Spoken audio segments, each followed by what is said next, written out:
Hello again, everyone. All right, so I'm taking it back to the comment section today. So the dude 9133 asks, can you listen to the wet signal by itself? This question was left regarding the MPC 3 sends and returns explain video with the automation side chaining tips. The answer to that question is yes, you can listen to the wet return signal independent of everything else. I'm going to show you how to do that right now. All right, so let's get started. What's in front of us is a brand new project with one of my guitar samples. I'm just going to play this out.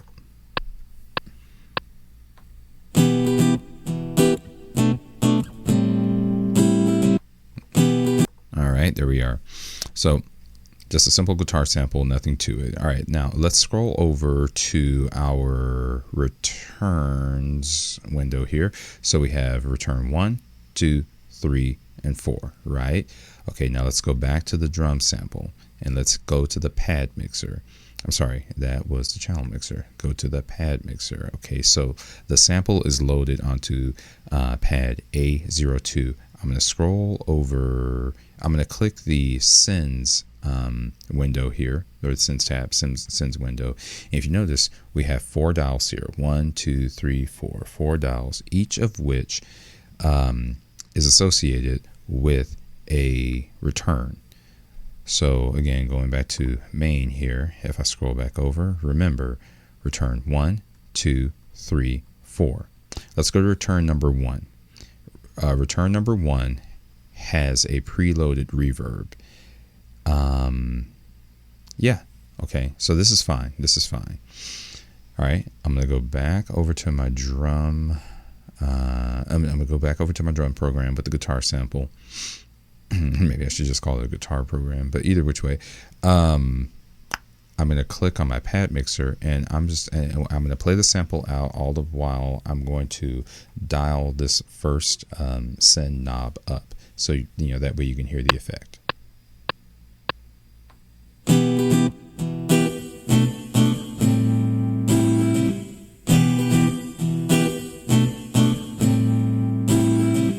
Okay, so now we've pretty much just saturated it with reverb. So now, what's happening right now is you're listening to the original signal and the return signal played parallel to one another. But now, we need to isolate those. So, here is how I'm going to do this. Let's go back to, so we're going to go back to main. Let's go back to return number 1. All right, so let's hit the pad. Let's hit the pad mixer button or pad mixer icon. You'll get a message that says pad mixer not available for return track, which is true because returns do not have pads associated with them. Let's go back to main for a moment and let's go to our channel mixer. Now you're automatically taken to the sub mixes, so what we can do is we can just scroll over to returns 1, 2, 3, and 4. Now you may be thinking that it's just as easy as clicking the solo button on return 1, but the problem is that return 1 doesn't have a solo button, so we have a few limitations here, right? So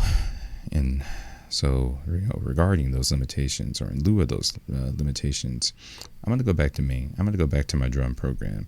I'm going to go to the pad mixer of the drum program, and I'm going to click the input output tab right here. Right now, actually, better idea. Let's go back to main. Let's go to the channel mixer and then go to input output. So I'm going to the channel mixer this time. Now the drum program is being routed through the main outputs 1 and 2 of the MPC. So what I'm going to do here is I'm going to switch the main output. I'm going to switch the output from 1 to 2 to 3 and 4. So now when I play back,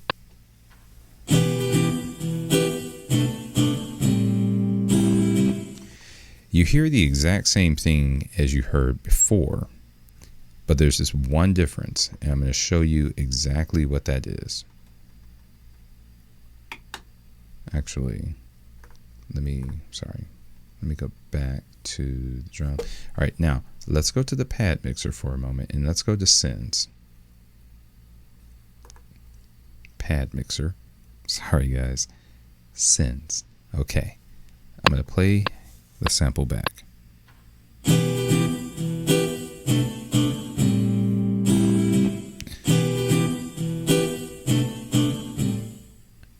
Now, what I just did was I didn't stop the playback of the track. All I did was turn down the send knob. Crank it back up again. I'm going to turn it down.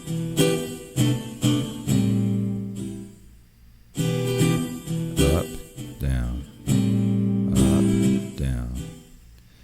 All right. So you might be asking me, Damon, what's the difference between what you just did here and what you just did there? Well, remember how I mentioned before that what you were hearing was the original drum signal, or the original guitar sample, and the return signal being played parallel to one another. Well, see, now all you're hearing is the return signal. And let me explain why that's happening. When I went to the input output of the channel mixer of the main guitar sample, I switched to outputs 3 and 4. So now the dry signal is being played through the physical outputs 3 and 4, which is the reason why you don't hear them, because I don't have anything connected to the physical. I don't have outputs 3 and 4 physically connected to anything. However, it doesn't mean that but it doesn't mean that the signal isn't being sent to the return slot. What you're hearing in regard to the return, and I'll just go back over here. Sorry, let me go back to return here. Okay, so what you're hearing, I'll just go to the channel mixer here. What you're hearing in regard to the return is the full wet signal being played through the main outputs 1 and 2 in the absence of the dry signal. Yes, the dry signal has to be present, but at the same time, you don't necessarily have to hear it played parallel to the wet return signal. So the simple answer to that question is just take your let's go back to the original sample. Just take the original sample and just change the output of it, all the meanwhile keeping the send knob engaged. So a question that I would have is, why would you want to do that? What's the benefit of that? Well, here is one practical reason as to why I would probably do that. So I'm going to go to, let's see here. Let's go back to main here. All right, and let's go to the, okay, I'm going to crank this up again. All right. So again, just to reiterate, you're just hearing the pure wet signal.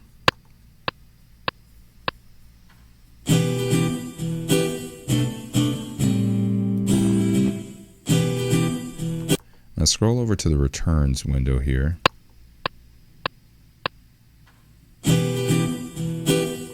And now what I'm going to do is I'm going to go to the channel mixer of the return. And I'm going to go over to effects. All right, so, okay, let's scroll over. Here we are. Scroll over to where we get to return number 1. Okay, great. So now what we have the capability of doing is making edits to the return strip with it isolated. So what type of inserts would be used here? I'm thinking maybe a little bit of EQ and compression. You see, when you add massive amounts of reverb to your mix by way of a return strip, you might run the risk of convoluting your mix with some mid and low level frequencies that you didn't originally intend on being there, but they were created just due to the reverbs and what have you, and a little bit of compression to just kind of tame the overall loudness or the perceived loudness of the return strip. So let's give this a shot. First, I'll start off with a little bit of EQ. I'm gonna let this play out as I make my edits. Little parametric EQ. So like I said before, I'm gonna attenuate some of these low frequencies, maybe starting at 200 hertz.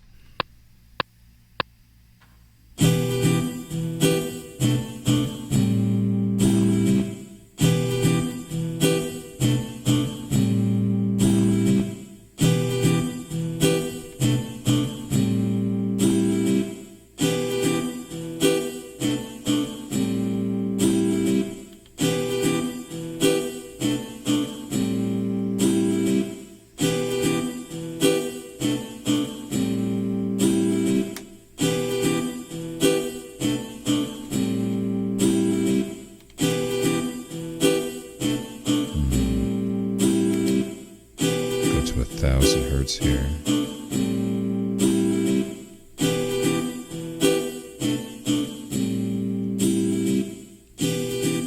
Okay, get some rid of some of those muddy frequencies. Let's go to the reverb here. Let's change the type.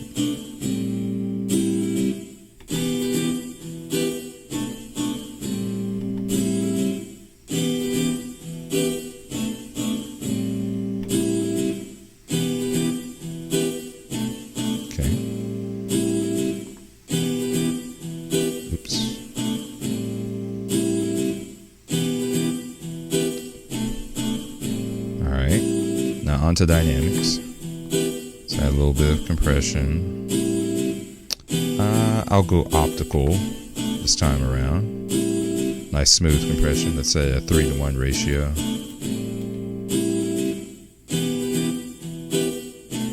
Okay. I'll dial that down to maybe 50%. The wet dry, do a little parallel compression. Down the threshold. Okay. Easy on the nice attack. Easy on the attack. Soften the E. And we can have it snap back to the release. Output. Cool. All right.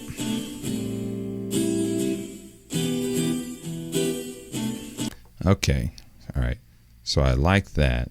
And again, this is just all mixing associated with the return strip. I'm going to go back to main. I'm going to scroll back over to my drum program. I'll go to the pad mixer, go to my input output. Oh, sorry. I keep getting those two confused. Go to my channel mixer, go to my input output, and then I'm going to set it back to 1 and 2. So now we're back to listening to the dry signal and the send and returned, or the return signal played parallel to one another. All right, let's go back to main. Now we can go to our pad mixer. Let's go to our sends. All right, now let's listen to how it sounds now.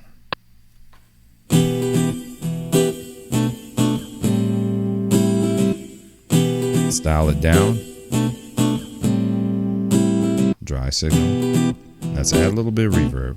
You don't have to fully saturate it, but let's add the process reverb this time around.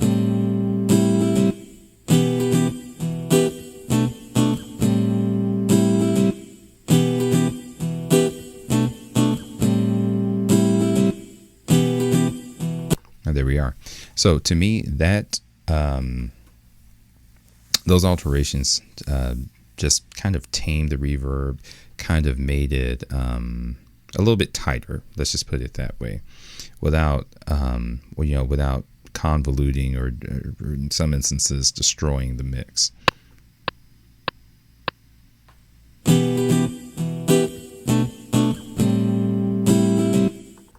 Right, and we'll go back to main, and that's pretty much it.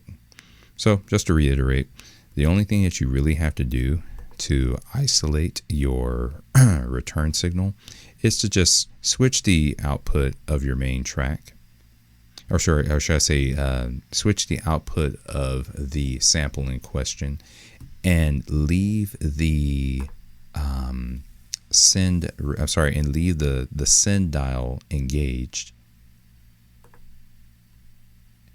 here.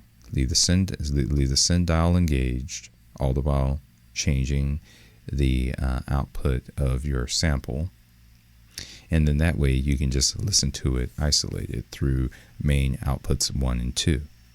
And once you've made your alterations, once you've added your inserts by way of the channel, by way of the and once you've made your inserts by way of the channel mixer, then you can go back, switch your output, switch the output of your main sample back to outputs 1 and 2, and then you can just dial in the alterations from there. So just a simple practical application, and there you have it. All right, guys, so there you have it. That's how you isolate your return signal. I'm hoping that was helpful, and I'm hoping that answered the question. If you guys have any other questions pertaining to this or anything MPC related, please feel free to leave them in the comments, and I'll be sure to get back with you as soon as I can. All right, guys, take care of yourselves, and I'll see you next time.